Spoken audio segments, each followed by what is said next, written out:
ఓవైపు ప్రభుత్వ ఉద్యోగం, మరోవైపు క్యాన్సర్పై యుద్ధం. 20 ఏళ్లుగా అలుపెరగని పోరాటం చేస్తూ సమాజానికి తిరిగి ఇవ్వడంతోనే సంతోషంగా ఉందని స్వచ్ఛంద సేవకులు మాచార రఘునందన్ స్పష్టం చేశారు. ఇక ధూమపానం ఆరోగ్యానికి హాని చేస్తుందని, పొగాకు తాకే వారి కంటే ఆ పొగాకును పీల్చుకునే వారికి అధిక ప్రభావం చూపుతుందని తెలియజేశారు. ఇక మాచన రఘునందన్తో మా ప్రతినిధి మహేందర్ ఫేస్ టు ఫేస్. ఆయన వృత్తి ప్రభుత్వ ఉద్యోగం. ప్రవృత్తి మాత్రం క్యాన్సర్ను నివారణ చేయాలి, ధూమపానం చేయొద్దు అని చెప్పేసి ఆయన పెద్ద ఎత్తున ప్రజల్లో అవగాహన కల్పిస్తున్నారు. అంతేకాకుండా సమాజంలో క్యాన్సర్ ఒక పెనుభూతంగా మారింది, దాన్ని నివారణ చేసేందుకు అవగాహన కల్పించేందుకు కూడా ఆయన వెనుకాడబోడు. ఆయనతో ఒకసారి మాట్లాడుతున్నాం. ఆయన ఎవరో కాదు, మాచన రఘునందన్ మనతో పాటు ఉన్నారు. వారిని అడిగి తెలుసుకుందాం.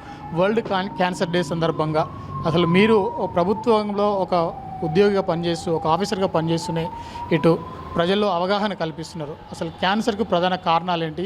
క్యాన్సర్ మీద మీరు అలుపెరగని పోరాటం చేస్తున్నారు. ముందుగా పురాలోకల్ ఛానల్కి నా సవినయ వినమ్ర నమస్కారాలు. ఈరోజు ప్రపంచ క్యాన్సర్ దినోత్సవం. ఈ సందర్భంగా రెండు మంచి ముచ్చట్లు చెప్పే అవకాశం ఇచ్చినందుకు కృతజ్ఞతలు తెలియజేస్తున్నా. నేను 2 దశాబ్దాలుగా పొగాకు నియంత్రణ మీద కృషి చేస్తున్నా. కృషి చేయడానికి కూడా కారణం ఉంది. నేను చదువుకునే రోజుల్లో నా మిత్రుడు నా చదువుకు సాయం చేసిండు. అతను ఈ పొగాకు సిగరెట్ అలవాట్లతో చనిపోయాడు. At the age of 40 years చనిపోయాడు. అయితే నేను ఒక టీచర్ కొడుకుగా మా ఫ్రెండ్కి చాలాసార్లు చెప్పడం జరిగింది, వద్దు సిగరెట్ అలవాటు, టొబాకో అలవాటు వద్దు అని. అతను వినలేదు, చనిపోయాడు. వెళ్తూ వెళ్తూ ఒక బ్లడ్ తీసుకున్నాడు. నాకు చాలాసార్లు చెప్పినావు, కనీసం ఇక మీదటనైనా నాకు చెప్పినట్టే ప్రతి ఒక్కరిలో ఒక స్నేహితుని చూడు, వాళ్ళు కూడా పొగాకు సిగరెట్ మానేయమని చెప్పు. విన్న వాళ్ళు మారుతారు, వినకపోతే ఇక వాళ్ళ కర్మ, వాళ్ళ ఇష్టం అని చెప్పేసి. అట్లా 2000 సంవత్సరం నుంచి కూడా ఈ టొబాకో కంట్రోల్ని నా డ్యూటీలో భాగంగా హ్యాబిట్. అంటే ఇప్పుడు నేను నా డ్యూటీలో ఒక దగ్గర పోతున్నా, ఒక వ్యక్తి సిగరెట్ తాగుతూ కనపడ్డాడు.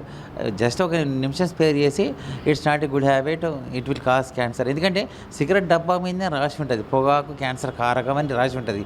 చాలామంది అడుగుతారు, ఫ్యాక్టరీని బంద్ చేయొచ్చు కదా, అమ్మకాలు నిషేధించవచ్చు కదా అని. కానీ ప్రభుత్వం ఎక్కడ కూడా పొగాకు పదార్థాలను కానీ సిగరెట్లను కానీ అమ్మడం అనేది చేయదు. ప్రభుత్వ దిశానిర్దేశాల ప్రకారమే సిగరెట్ డబ్బాల మీద క్యాన్సర్తో సస్తావు, తాగకు అని చెప్తుంది. అక్కడ ఎవరైతే దమ్ము కొట్టడానికి అలవాటు పడరో, సిగరెట్ స్మోకర్స్ ఉన్నారో వాళ్ళ విచక్షణను ఉపయోగించి వాళ్ళు సిగరెట్ పొగాకు దూరం ఉండాలి తప్పించి ఎవరో మాచన రఘునందన్ వచ్చి చెప్తే మానేద్దాము అన్న పద్ధతి కాదు. ఇప్పుడు చాలామంది విద్యార్థులు, యువత, ఇంకా కొంతమంది ఇప్పుడు నగరాలు, సిటీలో, సికింద్రాబాద్ ఏరియాలలో కొన్ని కార్పొరేటివ్ ప్లస్ కొన్ని పెద్ద పెద్ద స్కూల్లో చదివే పిల్లలు సాయంత్రం రాగానే పండమర కాడికి వచ్చి సాటుగా సిగరెట్ ముట్టించుకొని తాగుతారు. మీరు తల్లిదండ్రులు మిమ్మల్ని మందలించాల్సిన అవసరం లేదండి. You ask yourself why this bloody habit అని. You ask yourself why should someone tell you smoking is not good habit. క్యాన్సర్కు చికిత్స ఉంది, లేదనంటలేను.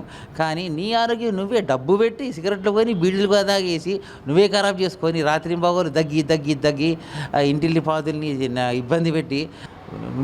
ప్రత్యేకంగా మీరు ఉద్యోగం ఒకవైపు, ఈ టొబాకో మీద పోరాటం ఒకవైపు ఏ విధంగా మేనేజ్ చేసుకుంటున్నారు? ఇప్పుడు నేను నా సొంత 2 వీలర్కే నో స్మోకింగ్ క్విట్ టొబాకో అని రాయించుకున్నా. ఇప్పుడు నేను ఇప్పటిదాకా ఒక 5 జిల్లాల్లో డ్యూటీ చేసిన. 5 జిల్లాలంటే దాదాపు 5,000 గ్రామాలు పర్యటించిన. 5,000 గ్రామాలు పర్యటించి 500 గ్రామాల్లో 50,000 పైసలకు మందిని కలిసే అవకాశం దొరికింది నా డ్యూటీలో భాగంగా. అటు రైతులు కానీ, యువత కానీ, శ్రామికులు కానీ, ఎవరైనా సరే అట్లా ఎక్కడ కనపడ్డా కానీ. చాలా కొంతమంది వలస కూలీలు ఉన్నారు మన హైదరాబాద్కి వచ్చి పనిచేస్తున్న వాళ్ళు. వాళ్ళకి ఒకటి చెప్పిన, మీరు బీహార్, ఉత్తరప్రదేశ్, రాజస్థాన్, జార్ఖండ్ తర్వాత విషయం, కానీ సంపాదించేది బతకడానికి అంతే తప్పించి జేబులో ఏదో పెన్ను ఉన్నట్టుగా పొగాకు పొట్లం, సిగరెట్ పొట్లం పెట్టుకొని తాగితే ఆరోగ్యం తర్వాత క్షీణించినాక ఎవరు కాపాడరు. ఉద్యోగం చేసుకుంటూనే పొగాకు నియంత్రణకు కృషి చేస్తుండని చెప్పేసి వాళ్ళ ఇన్స్టిట్యూట్లో ఫస్ట్ టైము భారతదేశంలో అందరికీ ఎంబీబీఎస్, ఎండి సర్జన్లకు అవకాశం ఇచ్చారు. వాళ్ళు కూడా డబ్బులు పెట్టే చదువుకోరు. కానీ ఫస్ట్ టైం ఒక దక్షిణ భారతదేశం నుంచి నాకు మాత్రమే స్కాలర్షిప్ ఇచ్చి మరీ కోర్స్ ఇచ్చారు. Basic course and tobacco control. ఆ కోర్సులో చదవడం వల్ల ఈ పొగాకు ఏ విధంగా మనిషికి రోగకారకంగా పనికిస్తుంది ఇవన్నీ నేర్చుకోవడం జరిగింది. అట్లాగే అది అయిపోయినాక కూడా అది కూడా చాలా షార్ట్ పీరియడ్లో కంప్లీట్ చేసిన మళ్ళీ కూడా అడ్వాన్స్డ్ కోర్స్ కూడా వాళ్ళే ఇచ్చారు. దానివల్ల ఏంటంటే దక్షిణాఫ్రికా వాళ్ళు అవార్డ్స్ ఇచ్చారు, జర్మనీ నుంచి ఇన్విటేషన్ వచ్చింది.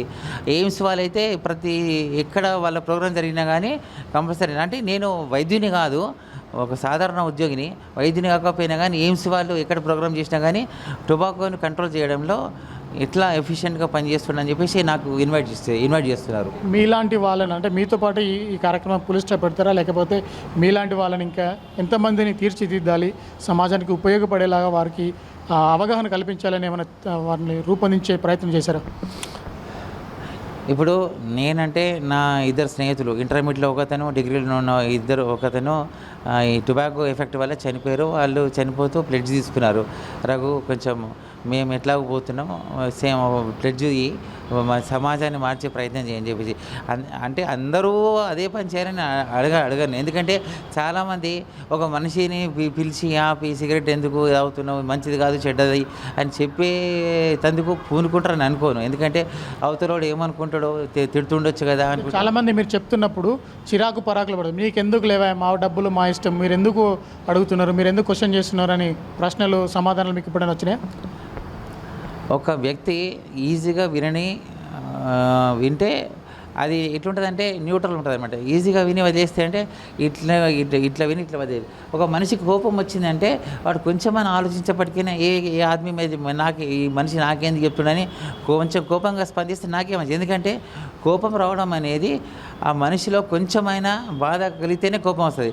అటువంటప్పుడు ఒకటే చెప్తాం మనము, మీ ఆరోగ్యానికి మంచిది కాబట్టి చెప్తున్నాము అంటే నీకెందుకు అంటే చెప్తాం. అంటే ఒక అపరిచితుడు, ఒక స్ట్రేంజర్ వచ్చేసేసి తన ఆరోగ్యం గురించి మాట్లాడుతుండంటే అవసరమే లేదు అయినా చెప్తున్నాం అంటే, ఇప్పుడు మనం చాలా చోట్ల మీ శ్రేయోభిలాషి అంటాం. శ్రేయోభిలాషి అంటే ఏంది? ఒక చెడు అలవాటుని కూడా మాన్పించి మంచి చేసిన వాడే శ్రేయోభిలాషి. అటువంటిప్పుడు తోపంటి వేయటోని కోపం వచ్చినా పర్లేదు, ఒక మంచి మాట చెప్తాడని తప్పేం లేదు. థ్యాంక్ యూ అండి, థ్యాంక్ యూ సో మచ్.